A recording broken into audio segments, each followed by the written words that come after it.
नमस्कार दोस्तों, स्वागत है आपका अपने अपने YouTube चैनल यूपीपीसीएल क्रैकर्स के अंदर।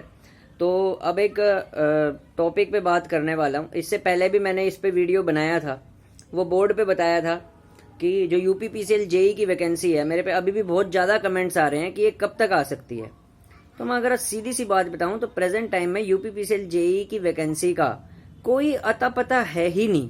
ठीक है, आइडियाज़ लगाए जा रहे हैं और सब यही आइडिया लगा रहे हैं। ठीक है, और मुझे क्या लग रहा है, देखिए कई बच्चे ना एक दो बच्चे ऐसे भी आए थे बीच में, जब सबसे पहले वीडियो इस पे मैंने ही बनाया था अभी एक दो हफ्ते पहले कि यूपीपीसीएल जेई की जो वैकेंसी है या तो फरवरी या मार्च में आएगी, और मैंने उस वीडियो में ये भी बोला था कि अगर नहीं आई तो सितंबर में आएगी। ठीक है, अब ऐसा मैंने क्यों बोला था और मुझे ऐसा लग रहा है शायद वही होने जा रहा है। देखिए फरवरी भी अब निकलने वाला है, 19 फरवरी तो हो गई है। ठीक है, फरवरी 28 का ही महीना होता है ज़्यादा से ज़्यादा, तो निकल जाएगा ये भी जल्दी। ठीक है, मार्च में वैकेंसी आ गई, ठीक है, नहीं तो ना सीधी मुझे लग रहा है वैकेंसी सितंबर में ही आएगी।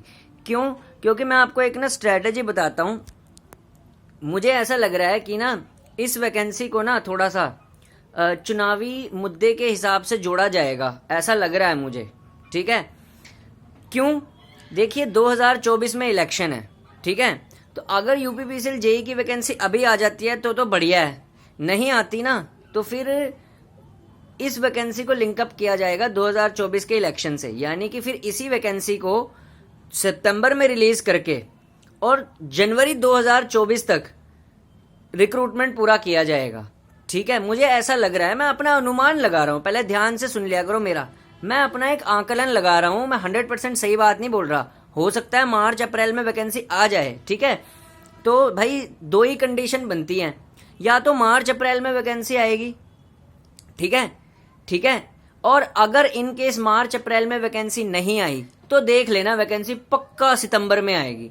क्योंकि भाई यूपीपीसीएल का एक ट्रेंड होता है कि उसकी वैकेंसी या तो नवंबर में आती है या सितंबर में आती है, ठीक है, या फिर फरवरी में वैकेंसी आती है। अब फरवरी तो चला गया, लगा लो। ठीक है, ऐसा तो नहीं है कि कल वैकेंसी आ जाए, फरवरी प्रॉपर चला गया लगभग। ठीक है, मार्च और अप्रैल का इंतजाम है। अगर मार्च और अप्रैल में कोई शॉकिंग न्यूज आ जाती है कि यूपीपीसीएल जेई की वैकेंसी आने वाली है, ठीक है, तो वेल एंड गुड है, बहुत बढ़िया। ठीक है, मार्च में अगर आ जाती है, नहीं आई देन सितंबर ही मुझे लग रहा है। ठीक है, ऐसा लग रहा है मुझे। ठीक है, बाकी यार अपने अपने व्यूज होते हैं।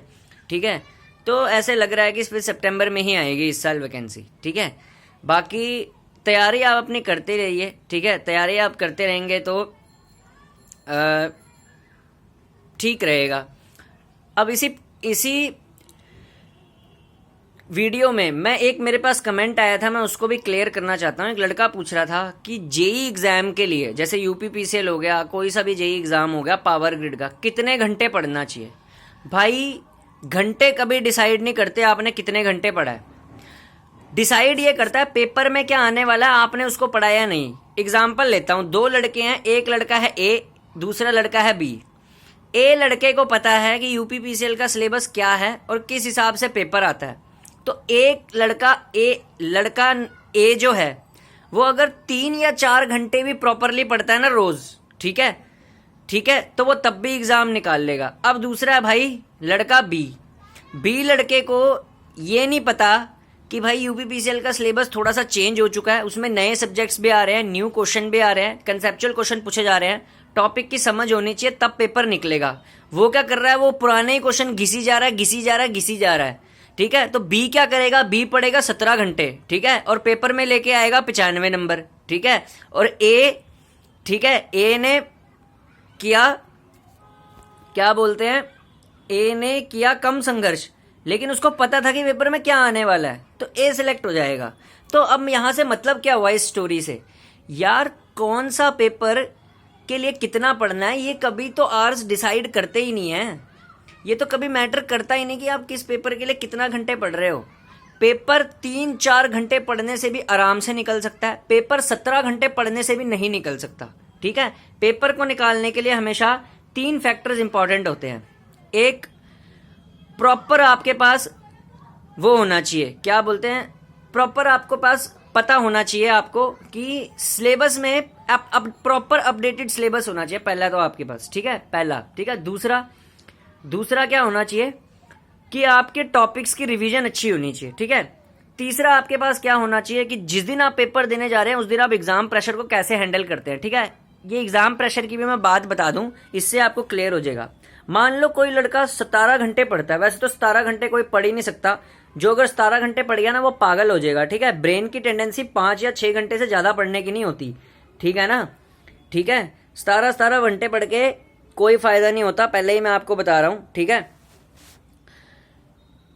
17 घंटे, हाँ 17 घंटे भाई, अगर आप यूपीएससी लेवल का कोई एग्जाम दे रहे हो ग्रुप ए सर्विस का, तो चलो तब तो बनता है कि भाई महासागर जितना सिलेबस है।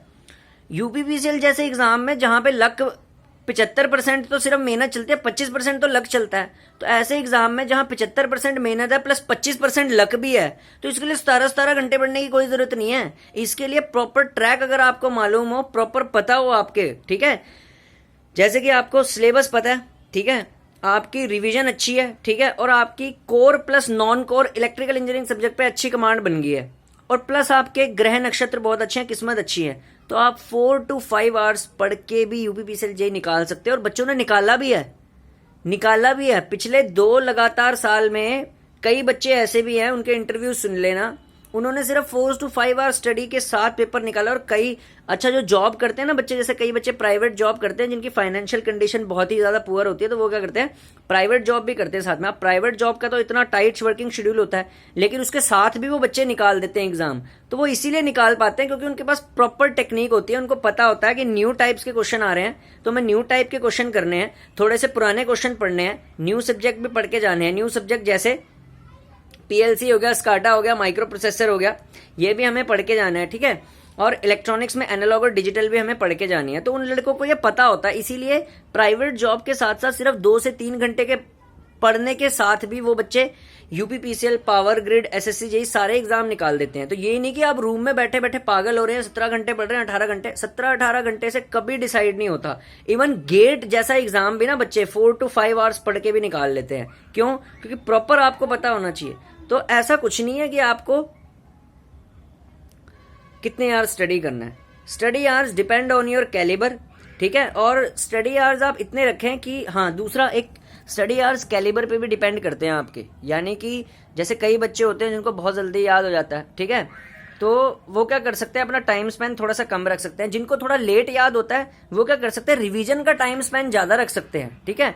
पढ़ने का आप अपने हिसाब से रख लीजिए 4 to 5 आवर्स, ठीक है, उसमें अपना डिवाइड कर लीजिए, ठीक है, और फिर इस तरीके से आप पढ़ सकते हैं, ठीक है। तो सीधी सी बात होती है कि अगर आप सिलेबस से अप टू डेट हैं तो आप कम पढ़ के भी पेपर आराम से निकाल सकते हैं, और बहुत निकाले भी हुए हैं बच्चे, ठीक है। सिलेक्शन होने के बाद तो सबने झूठ बोलना ही होता है, भाई मैं कमरे में पढ़ा रहता था, मैं 21 घंटे पढ़ता था, वो सब झूठी बातें होती हैं। वो इसलिए होती हैं, वो जानबूझ के कोचिंग सेंटर वाले बुलवाते हैं ताकि आप उनके जाल में फंस के उनकी कोचिंग पे आ सको, ठीक है। ऐसा कभी कुछ नहीं होता, सिर्फ आपको अपने पे विश्वास रखना है, प्रॉपर स्टडी प्लान करना है और हेल्दी होकर स्टडी करनी है, ठीक है। Thank you.